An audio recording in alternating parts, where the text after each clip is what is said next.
You are a guy that, for a lot of people, you sort of embody the idea of hardening your mind and figuring out a way to do things that most people think are impossible.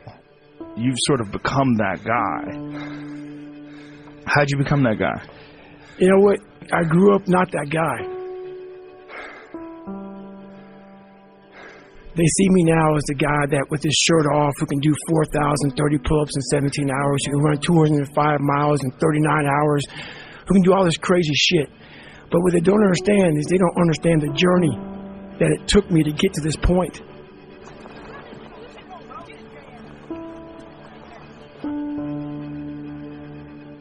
My dad beat the shit out of me when I was growing up. My dad owned skating rinks, he owned bars, he ran prostitutes from Canada to Buffalo, New York. My dad was a big-time pimp, big-time hustler. Anything bad about a person, he was that kind of guy. Beat the shit out of me, beat the shit out, out of my mom. There was an incident one time when my mom got knocked out on top of the stairs and he dragged her down the stairs by her hair. In my mind, I was always afraid. My whole life I was afraid, but I had this fucking voice, this conscience that would always be battling me, saying, hey, you gotta get up and do something. I didn't want to do shit. And I have a big-time learning disability because my dad didn't believe in us going to school. So when I went to school, my learning disability, I had social anxiety. I was just a jacked-up kid from living in this tortured home. So all the insecurities I had when I was a kid with my father, it just got worse and worse and worse. And the shit haunted me. And that voice that I talked about, it kept talking louder and louder and louder, and I was doing nothing about it. From the age of 19 to the age of 22, I gained 125 pounds. I went from 175 to almost 300. 297 was my heaviest. And I started finding things that was comfortable. And the more things I found comfortable, the more uncomfortable my mind was. Because that voice I was telling you about, it always was there. I was just trying to avoid that conscience. I wanted to be left alone from that conscience, and it wouldn't leave me alone. What changed, I watched this Discovery Channel show, Class 224. Class 224. You get treated like the absolute lowest form on earth, and you really got to find it within yourself to say, I know I can do it. I know I can finish it. I know I can do anything they throw at me.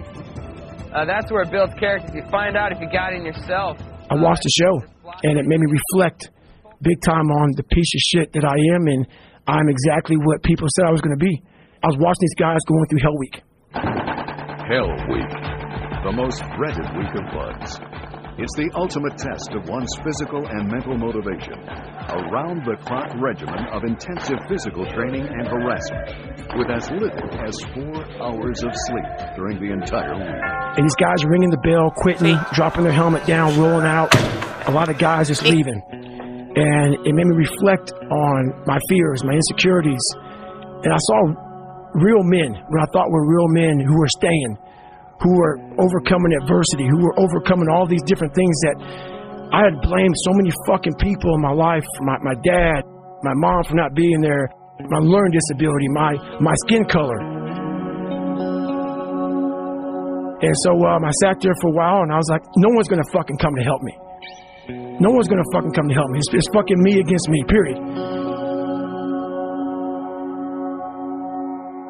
I had to man up. And I said, the first thing I got to start doing is facing every fucking fear I have.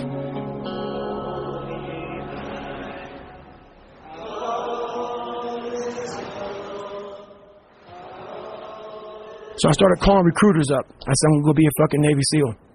There's a weight and height limit to get in the military. And I was 6'1" and 297. And I called this guy named Steven Salgio, recruiter, up. And he said, hey, come on in. He saw me, put me through the weight standard, all this other stuff. And to get into the class I had to get into, I had to lose 106 pounds in less than 3 months. So I was like, fuck that, I can't do that. I grabbed my chocolate milkshake and went back to Ecolab, where he sprayed for cockroaches. I'm going back to work, man. This is my life.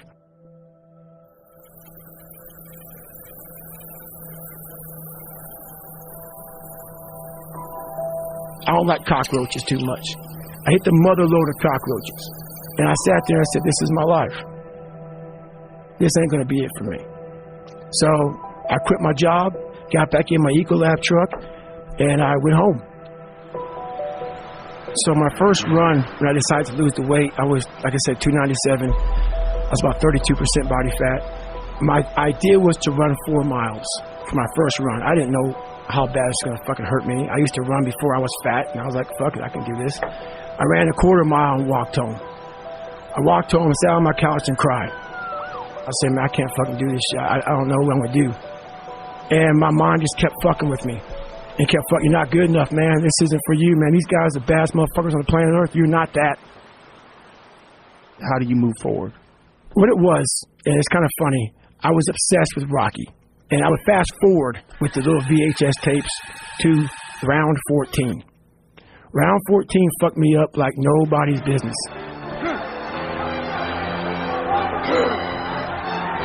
Hard left and the right combination. What is keeping him up, Bill? I don't know. When Apollo Creed beat the fucking shit out of Rocky, beat the shit out of him, he kept fighting. He was a dumb fighter, couldn't read, couldn't write. That was me.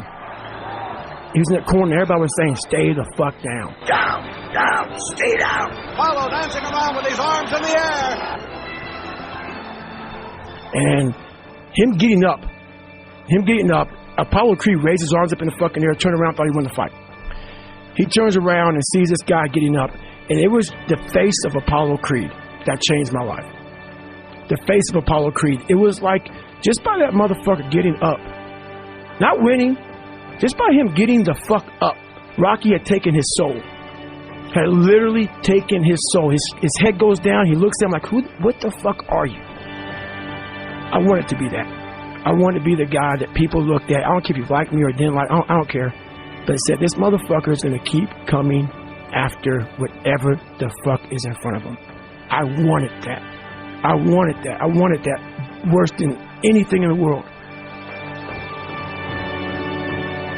I kept picturing me falling down and getting up. I wanted to feel something besides defeat. I wanted to just go the distance. I say what if a lot. It sounds corny and it sounds weak, but it's true. What story would it be if my fucking fat, dumb, insecure ass can overcome this shit? What if I can be a SEAL, man? How would that feel? To go from this fat, insecure motherfucker to one of the best guys on the planet Earth. This journey is going to take something that is going to be incomprehensible to most people. So I would sit on my couch saying, who at 297, who can't fucking swim that great, who's scared of the fucking water, would have the fucking balls? Who had the balls to fucking man up, quit a job, and to put everything on himself? So it's how I started talking to myself and putting myself in a whole different category, and that would fuel me the next day, and I just kept using that as fuel and fuel. No one would do this shit. No one would do this shit. You're the baddest motherfucker around. You're the baddest motherfucker ever lived. I just kept fueling me with the right kind of message that I needed to hear that I was never telling myself.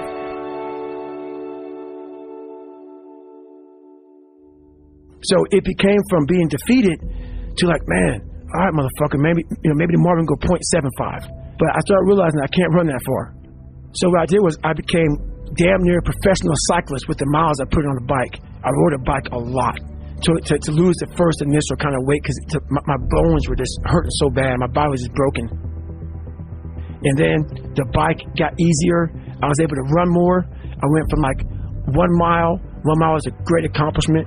2 miles, and then from 2 to 3 was a big one. Then I went from 3 to 6. They have a warning order that they give people to get ready for buds. And the whole thing was running 6 miles 5 days a week. And that was my goal. I failed, I go back to scratch. I use some positive motivation. I have like one day where I'm like fucking defeated. But I started realizing this is part of the process. This is part of the journey versus just saying, like I used to, I'm just not good enough. We always say that shit. I'm just not good enough, and then we try something else. I'm gonna fucking make myself good enough. And that became my mentality. I had to invent a guy that didn't exist. I had to invent a guy that can take any pain, any suffering, any kind of judgment. I had to build this callous mind And I built it through suffering. I built it through downright fucking just crushing myself. If it was raining outside at 3 o'clock in the fucking morning, if it was snowing, my instinct was, we gotta fucking go out there. Anything that was fucking horrible in my life that I would normally say no, that was inhumane to most people, I had to go do it. And I lost the weight.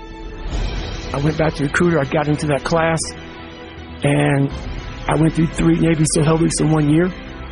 Only guy to ever be in 3 Hell Weeks in 1 year, to my knowledge. The first one I didn't make it through, the next 2 I did. I didn't stop anymore from there. And I started realizing through this process that the fucking mind is what you created. And I started opening different doors that I didn't think were even there, that I didn't think even existed.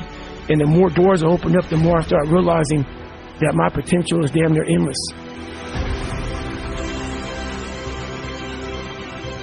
If anybody knows my life story, and I'll try to give you just a snippet of it, to get through where I'm at now, there's nothing but pride I have for myself that I can't really show people. Because I have this face that they see, like, are you happy? What's wrong with you? You're missing the story, man. Am I happy? What the fuck did you think? Don't misunderstand the passion in which I speak for not being intensely happy. But I'm not done. No, I have a lot more shit to do. A lot more shit to do.